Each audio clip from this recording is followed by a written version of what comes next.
Assalamualaikum warahmatullahi wabarakatuh. Innal hamdalillahi nahmaduhu wa nasta'inuhu wa nastaghfiruhu wa na'udzu billahi min sururi anfusina wa min sayyiati a'malina may yahdillahu fala mudhillalah wa may yudlil fala hadiyalah. Ashhadu an la ilaha illallah wahdahu la syarikalah wa ashhadu anna Muhammadan abduhu wa rasuluh. Allahumma salli ala sayyidina Muhammadin wa ala alihi wa sahbihi ajma'in. Amma ba'du, faya ayyuhal muslimun ittaqullaha haqqa tuqatih wa la tamutunna illa wa antum muslimun. Faqad qala Allah Ta'ala fi kitabihil karim. A'udzu billahi minasy syaithanir rajim.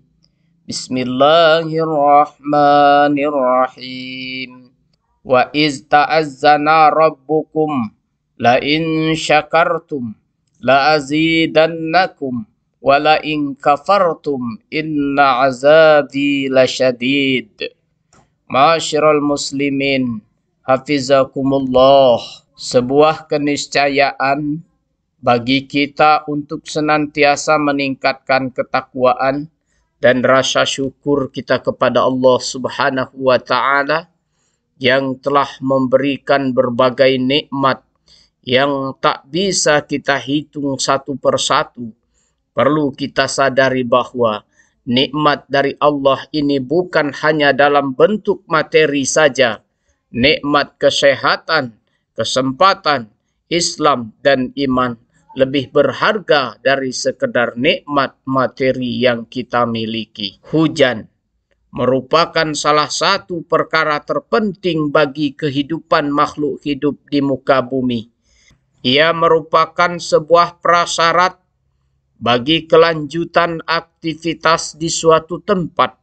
Tidak hanya manusia, tapi hampir semua makhluk. Hujan juga memiliki peranan penting bagi semua makhluk, termasuk manusia.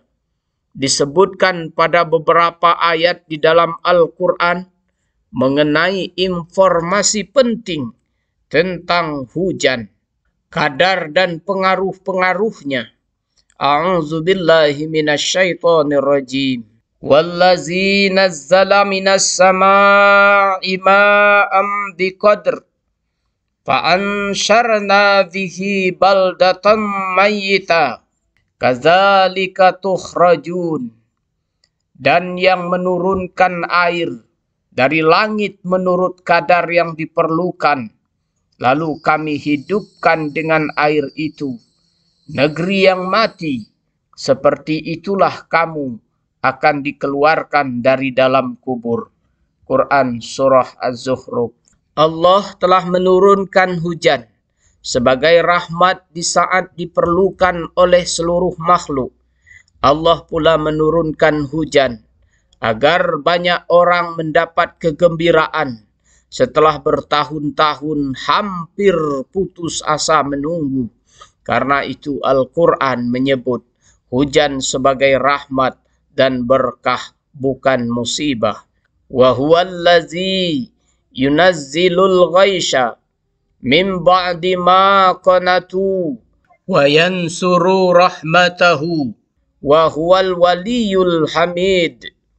Dan dialah yang menurunkan hujan sesudah mereka berputus asa dan menyebarkan rahmatnya, dan dialah yang maha pelindung lagi maha terpuji.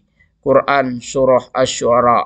Dengan mengirim hujanlah Allah menyuburkan tanaman-tanaman yang dibutuhkan manusia dan semua makhluk yang hidup di bumi, menumbuhkan pepohonan dan buah-buahan dan biji-biji tanaman yang dibutuhkan manusia.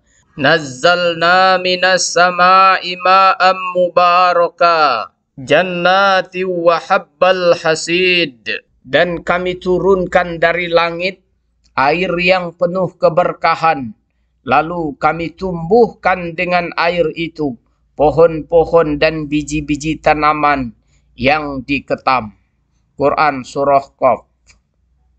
Yang dimaksud keberkahan di sini adalah turunnya hujan lebih banyak melahirkan kebaikan dan manfaat daripada mudaratnya, keburukannya. Di antara keberkahan dan manfaat hujan adalah manusia, hewan dan tumbuh-tumbuhan sangat memerlukannya untuk berkelangsungan hidup, sebagaimana Allah Subhanahu wa taala berfirman, "Awalam yaral ladzina kafaru annas samawati wal ard kanata ratqam fafataqnahuma wa ja'alna minal ma'i kulla syai'in hayyin afala yu'minun." Dan dari air kami jadikan segala sesuatu yang hidup, maka mengapakah mereka tiada juga beriman? Quran Surah Al-Anbiya.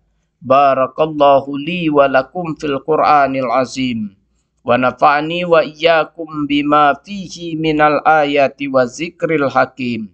Aqulu qawli haza wa astaghfirullaha li wa lakum walil muslimin fastaghfiruhu innahu huwal ghafurur rahim.